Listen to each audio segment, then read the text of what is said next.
በተለያዩ የኮሜዲ ስራዎቹ የምናውቀው ኮሜዲያን ወንዶሰን አውራሪስ በትላንትናው ዕለት ማለትም ህዳር 21 ቀን 2018 ዓመተ ምህረት ከዚህ ዓለም በሞት መለየቱን ሰምተናል። ከሞቱ አንድ ቀን ቀደም ብሎ ፍጹም ጤነኛ የነበረው ወንዶሰን ከሁለት ሳምንት በኋላ በድሬዳዋ ለሚካሄደው የቤተክርስቲያን የገቢ ማሰባሰቢያ ወደዛው ለማቅናት ትኬት ተቆርጦለት ሊሄድ እየጠበቀ የነበረ ሰው ነው። በትላንትናው ዕለት በድንገት በአንድ ቀን ህመም ብቻ ያጣ ነው።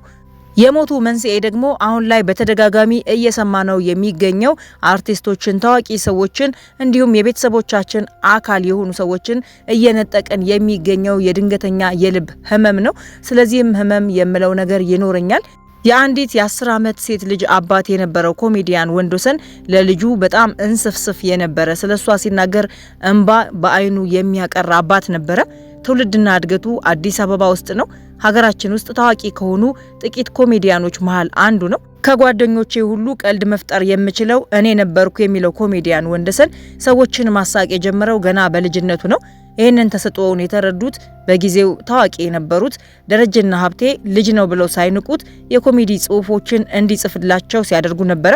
ገና የ3ኛ የ4ኛ ክፍል ተማሪ ያለ ነው ለደረጀና ሀብቴ የኮሜዲ ጽሁፎችን ጽፎ መስጠት የጀመረው። እሱም ወደ ኮሜዲ ሙያ ውስጥ እንድገባ ትልቅ አስተዋጽኦ አድርገውልኛል። በልጅነቴ የማሳቅ ሞራል ነበረኝ። ትምህርት ቤት ራሱ መልሳት መልስ ይሉ የነበረ መምህራኖቼ፣ ምክንያቱም በቀልድ አድርጌ ስለመመልስ የመማር ማስተማር ሂደቱን እንዳላስተጓጉልባቸው ይላል። ከኮሜዲ ስራዎች ውጪ ለእግር ኳስ የተለየ ፍቅር የነበረው ወንዴ ከውጪ የማንቸስተር ዩናይትድ ደጋፊ ነበረ። ገና ከልጅነቱ ጀምሮ የተለያዩ ስራዎችን ሰርቷል። ዝቅታንም ከፍታንም አይቻለው የሚለው ኮሜዲያኑ በሬዲዮ ድራማዎች ላይ በብዙ ፊልሞች ላይና በተለያዩ አጫጭር የኮሜዲ ስራዎች ላይ በጽሁፍና በትወና ተሳትፏል። ነፍሱን ይማረውና በቅርቡ በሞት ካጣነው ከኮሜዲያን ዶክሌ ጋር የሰራው ሳጅን ዶክሌ በተሰኘው ተወዳጅ የኮሜዲ ስራ ላይም ተሳትፎ ብቃቱን አሳይቷል።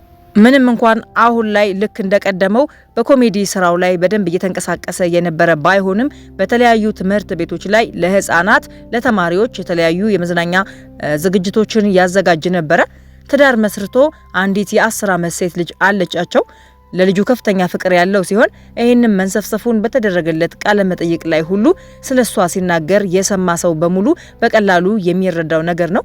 እኔ ለስለስ ያልኩ ነኝ፣ ባለቤቴ ግን ኃይለኛ ነች የሚለው ወንዴ የሚወዳትን ሴት ልጁንና ባለቤቱን በድንገተኛ ሞት ምክንያት ተለይቷቸው ሄዷል።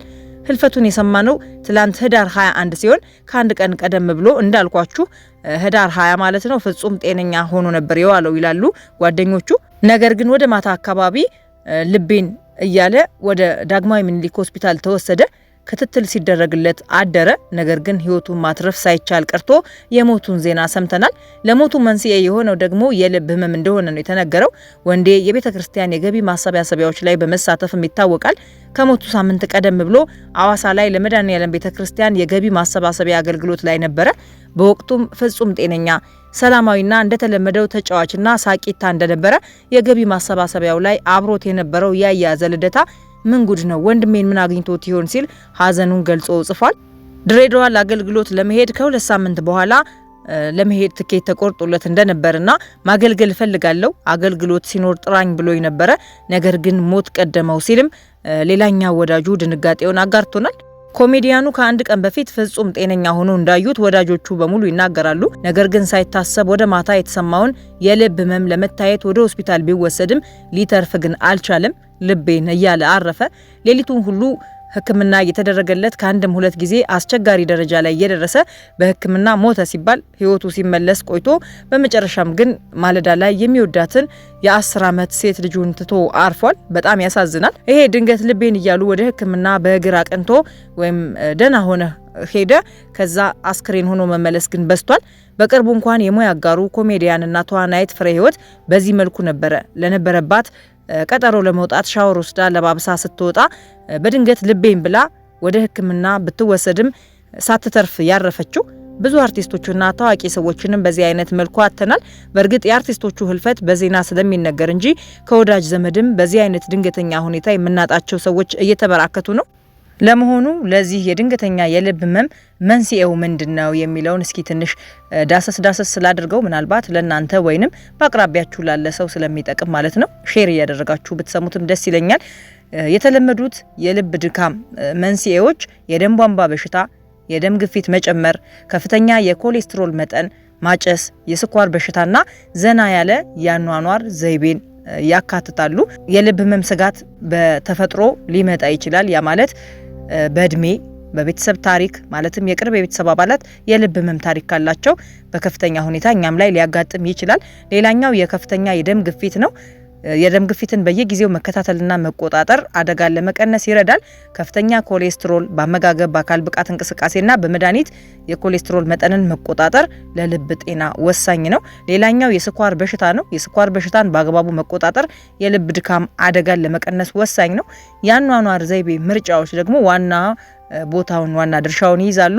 ጤናማ ያልሆነ አመጋገብ፣ የአካል ብቃት እንቅስቃሴ አለማድረግ፣ ማጨስና ከመጠን በላይ የአልኮል መጠጣት ደካማ የአኗኗር ዘይቤዎች ናቸው። እነዚህ ደካማ የአኗኗር ዘይቤዎች አደጋን በከፍተኛ ሁኔታ ይጨምራሉ። ለልብ ህመም ብቻ ሳይሆን ለተለያዩ በሽቶችም ሊያጋልጡን ስለሚችሉ መጠንቀቅና የአኗኗር ዘይቤያችንን ማስተካከል ይገባናል። አትክልትና ፍራፍሬዎችን መመገብ እንዲሁም ደግሞ የእህል ዘሮችን የተፈተጉ ያልተፈተጉ የእህል ዘሮችን መብላት፣ ማጨስን ማቆም፣ ጨው፣ ስኳርና ስብ ሶስቱ ነጮች ይባላሉ አይደል? እነሱን መቀነስ ድንገተኛ የልብ ህመም እንዳይከሰት ሊያደርጉልን ይችላሉ ማለት ነው። እነዚህን ሁኔታዎች አልፎ ድንገተኛ የልብ ድካም ከተከሰተ እንዴት ነው ማወቅ የምንችለው ካልን ደግሞ አንደኛው የደረት ምቾት ማጣት ነው። በደረት መሃል ወይንም በግራ በኩል ልቤ ብለን የምንጠራው ቦታ አለ አይደል? እንደ ግፊት መጭመቅ አይነት ወይንም የመውጋት አይነት የህመም ስሜት ሲሰማ ወደ ሕክምና ጣቢያ መሄድ ያስፈልጋል። ሌላኛው የትንፋሽ እጥረት ነው።